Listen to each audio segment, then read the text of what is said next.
Delhi Capitals में KL Rahul के साथ ओपन कौन करेगा? बेन डकेट, पथुम निशंका या फिर पृथ्वी शॉ? अच्छा, दिल्ली कैपिटल्स में टी नटराजन और मिचेल स्टार्क के साथ पेसर कौन होगा? आकिब नबी, लुंगी एनगिडी या फिर काइल जेमीसन? मतलब आईपीएल ऑक्शन के बाद कुछ टीम्स तो ऐसी नजर आती हैं जिन्हें देखकर लगता है कि इसमें तो बहुत सारी कमी है। अच्छा, कुछ टीम्स ऐसी हैं जिनकी प्लेइंग 11 सॉर्टेड नजर आती है, लेकिन देखकर लगता है कि शायद बैकअप्स थोड़े से कमजोर हैं। लेकिन फिर नाम आता है दिल्ली कैपिटल्स का, जिनकी प्लेइंग 11 भी अच्छी है, जिनके पास बैकअप्स भी बहुत सारे हैं, और तो और दिल्ली कैपिटल्स ने तो बैकअप्स के भी बैकअप्स खरीद लिए। और इसी वजह से आकाश चोपड़ा, इरफान पठान ऐसे बहुत सारे एक्सपर्ट्स हैं जिनको लगता है कि इस साल की आईपीएल ऑक्शन में सबसे अच्छे प्लेयर्स दिल्ली कैपिटल्स ने खरीदे। अब क्या आपको भी ऐसा लगता है? तो चलिए पहले आप ही कमेंट करके बता दीजिए। नमस्कार, मैं हूं अंश शर्मा और आप देख रहे हैं बजर बट्टू स्पोर्ट्स। अब देखिए, सबसे पहले इस साल अगर आईपीएल ऑक्शन की बात करें तो दिल्ली कैपिटल्स की टीम लगभग 21 करोड़ के पर्स के साथ ऑक्शन में गई थी। अच्छा, सबसे पहले सवाल उठता है कि दिल्ली कैपिटल्स को ऑक्शन में जाकर खरीदना किस किस को था। तो देखिए, सबसे पहले दिल्ली कैपिटल्स को केएल राहुल का साथ देने के लिए एक ओपनर की जरूरत थी। प्रेफरेबली एक ओवरसीज ओपनर की जरूरत थी, पर इंडियन ओपनर भी मिल जाए तो दिल्ली की टीम शिकायत नहीं करती। अच्छा, इसके बाद दिल्ली की टीम को मिचेल स्टार्क और नटराजन का साथ देने के लिए कुछ अच्छे पेसर्स की जरूरत थी। अब यहां भी वैसे तो चाहिए तो एक ओवरसीज पेसर था, पर अगर इंडियन पेसर भी मिल जाए तो कोई बुरी बात नहीं है इसमें। अच्छा, इसके बाद जब दिल्ली कैपिटल्स की टीम ऑक्शन में जाती है तो सबसे पहले एक ऐसा पिक करती है जिसे देखकर फैंस भी हैरान हो जाते हैं और एक्सपर्ट्स भी हैरान हो जाते हैं। मतलब सोचिए, पहले ही सेट में दिल्ली कैपिटल्स को डेविड मिलर बेस प्राइस पर मिल जाता है। मतलब फैंस को तो अभी भी समझ नहीं आ रहा। आकाश चोपड़ा से लेकर इरफान पठान सबने ये बात कही कि भला डेविड मिलर दिल्ली कैपिटल्स को बेस प्राइस में कैसे मिल सकते हैं।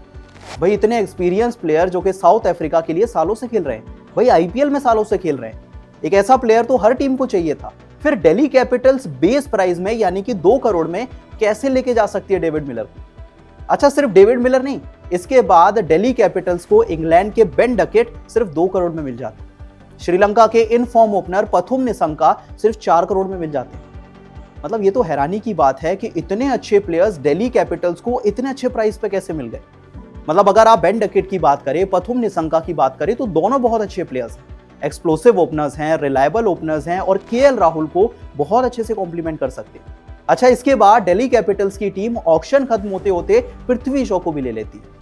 मतलब अब तो आपके पास ऑप्शन है कि अगर आपको केएल राहुल के साथ एक इंडियन ओपनर चाहिए तो आप पृथ्वी शॉ को भी खिला सकते हैं।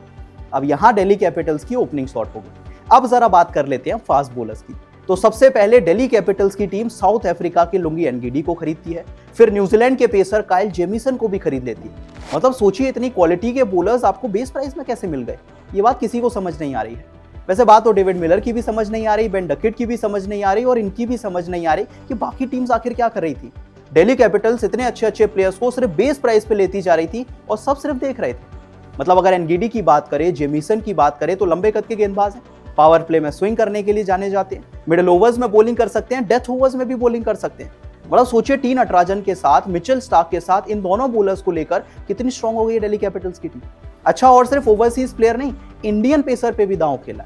वो आकिब नबी जो कि जम्मू कश्मीर से आते हैं, तेज गति से गेंदबाजी करते हैं और सबकी नजरें थी आकिब नबी पे कि आकिब नबी कहां जाने वाले, वो भी दिल्ली कैपिटल चले जाते हैं। दिल्ली कैपिटल्स की टीम आकिब नबी को 8 करोड़ और 40 लाख में खरीदती है और सबको फिर से हैरान कर देती है। अब अगर आकिब नबी की बात करें तो सैयद मुश्ताक अली ट्रॉफी में कमाल की गेंदबाजी कर रहे थे, 7 मैचेस में 15 विकेट चटकाई थे 8 की इकोनॉमी रेट से, और पावर प्ले में जो उनकी कमाल की एबिलिटी है स्विंग करने की, उसने सबसे ज्यादा दिल्ली कैपिटल्स को इंप्रेस भी किया। मतलब ऑक्शन के बाद दिल्ली कैपिटल्स के जो ओनर थे उन्होंने बताई ये बात कि पिछले साल दिल्ली कैपिटल्स की टीम ने सबसे ज्यादा लैग किया था पावर प्ले में। कोई बॉलर ही नहीं था जो कि मिचेल स्टार्क को नई बॉल से कॉम्प्लीमेंट कर सके और इसी वजह से उन्होंने आकिब नबी पे दांव खेला। आकिब नबी पावर प्ले से स्विंग भी करते हैं और लोअर ऑर्डर में आकर वो थोड़ी बैटिंग भी करके दे सकते हैं। तो आकिब नबी भी आ गए, लुंगी एनगिडी भी आ गए और साथ ही साथ काइल जेमीसन भी आ गए। तो चलिए एक बार मैं आपको दिल्ली कैपिटल्स की एक प्रोबेबल प्लेइंग 11 बताता हूँ और साथ में बताता हूं कि इस टीम के पास कितने सारे बैकअप ऑप्शन हैं। तो देखिए, अगर ओपनर से शुरुआत करें तो दिल्ली कैपिटल्स के पास केएल राहुल हैं और बैकअप के तौर पर पृथ्वी शॉ मौजूद है। अच्छा, इसके बाद क्योंकि आप ऑक्शन में जाकर निशंका को भी ला चुके हैं, बेन डकेट को भी ला चुके हैं, तो आपके पास ऑप्शन है, आप किसी को भी खिला सकते हैं।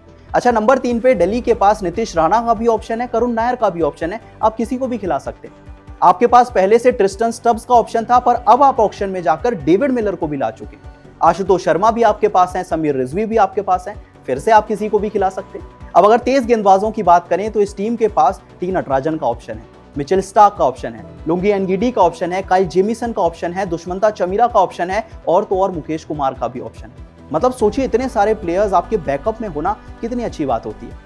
मतलब आप अपने स्ट्रॉन्गेस्ट बॉलर्स के साथ शुरुआत कर सकते हैं। कभी आपको लगे कि कोई प्लेयर आपका इंजर्ड है या फिर फॉर्म में नहीं है, तो बहुत आसानी से आप रिप्लेस कर सकते हैं, क्योंकि इतने सारे बैकअप्स आपके पास मौजूद हैं। तो अब आपको लग रहा है कि दिल्ली कैपिटल्स की जो प्लेइंग 11 है एकदम सेट नजर आ रही है। इन सारे प्लेइंग 11 के जो प्लेयर्स हैं उनके बैकअप्स भी नजर आ रहे हैं, और तो और बैकअप के बैकअप प्लेयर्स भी नजर आ रहे हैं। और इसी वजह से बहुत सारे एक्सपर्ट्स ऐसे हैं जिन्होंने दिल्ली कैपिटल्स की ऑक्शन को सबसे ज्यादा हाईली रेट किया। आखिर में आप ही बताइए, दिल्ली कैपिटल्स की आईपीएल ऑक्शन को आप कैसे देखते हैं, और क्या आईपीएल के अगले सीजन में वो साल हो सकता है जो कि दिल्ली कैपिटल्स को उनकी पहली आईपीएल ट्रॉफी जिता सकता है? आप बताइए, आपको क्या लगता है, मुझे कमेंट सेक्शन में जरूर बताएं, और वीडियो पसंद आई तो वीडियो को लाइक और शेयर जरूर करें।